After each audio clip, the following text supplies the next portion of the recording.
Welcome to the Jedi Ranger. I'm JohnBerry555, and today I thought I would turn a reply I made to a Reddit post over a month ago, probably over 2 months ago by the time you're watching this, if not longer, into a video. So this post was on r/mall installation, and the title was, or question I posed, I should say, is, quote, what spacefaring civilizations and other franchises would be sufficiently strong enough to make the Galactic Empire go through diplomacy without a war between them being a complete curb stop for one side, unquote.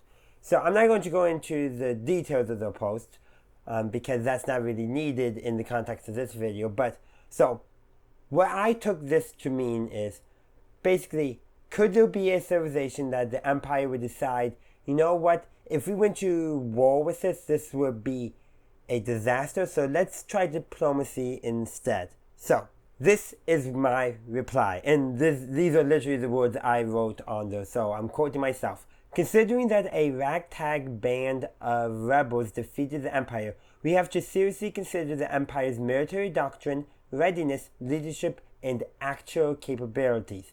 The Empire, on paper, has a large, impressive military with lots of firepower, but they failed to use it to defeat their enemy. This means any sufficiently smart enough enemy may pose a serious threat to the Empire.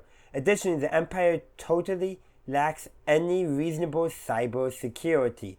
Furthermore, we need to understand that the Empire treated diplomacy as a temporary alternative to war rather than war as diplomacy by other means. And that's actually, that last thing I just mentioned is actually a real life quote that I think, was it Clausewitz? It might have been some other military theorist. But those were my opening paragraphs. So basically I'm putting out the questioning of, well, we gotta consider what the Empire can actually accomplish, and then how the Empire would perceive and the weaknesses and all of that. And what the Empire uses diplomacy for. And that's probably the key part in all of this. What does the Empire use diplomacy for? A delaying tactic. A tactic to lure the enemy into a false sense of security. I don't think we've seen really any examples other than how the Empire handled the Hutts, where the Empire used diplomacy as basically as an alternative to war. I do think eventually the Empire would have gone after the Hutts, but as we see in Star Wars, they decided that the Hutts are too entrenched in the criminal underworld, too much of a threat to be able to deal with directly, so they use diplomacy. I didn't actually mention the Hutts in my response originally, and I probably should have. But the Hutts are a real Star Wars example. I was going to say real life, but in universe example of the Empire opting to use diplomacy over war. But I will caveat that is that from what everything I understand, the Empire, that would have been a temporary measure until they would be able to conquer the Hutts, to eliminate them as a military threat. And the Hutts never really posed a military political threat, more of a societal criminal threat, so that's slightly different. But the first example I brought up was the Federation. The Federation from Star Trek would always be open for a diplomatic solution. So if the Empire and the Federation were ever to interact with each other, the Federation would be looking for that diplomatic solution.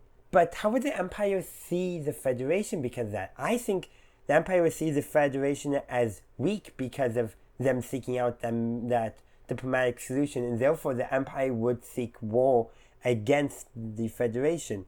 And I do think it's safe to say that the Empire would lose, the Federation would lose the initial battles, that eventually the Federation would rebound and win. We see this kind of time and time again.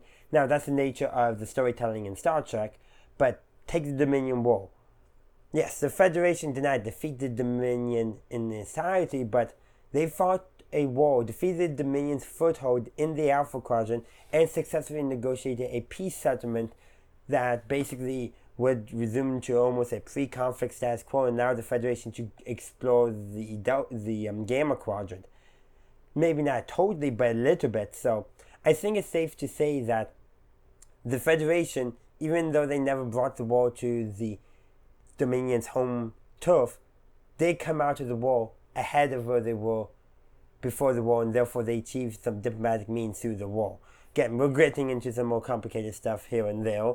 But yeah, I actually mentioned parallels before, and actually, somebody did take a qualm about the Federation, and because of the quotes and legends about the power scaling and how much energy. Again, I'm using what we see on screen to determine the actual capabilities of the different fictional empires that we're discussing here, not what stat books say, because numbers have never been accurate within the stat books for within the universe.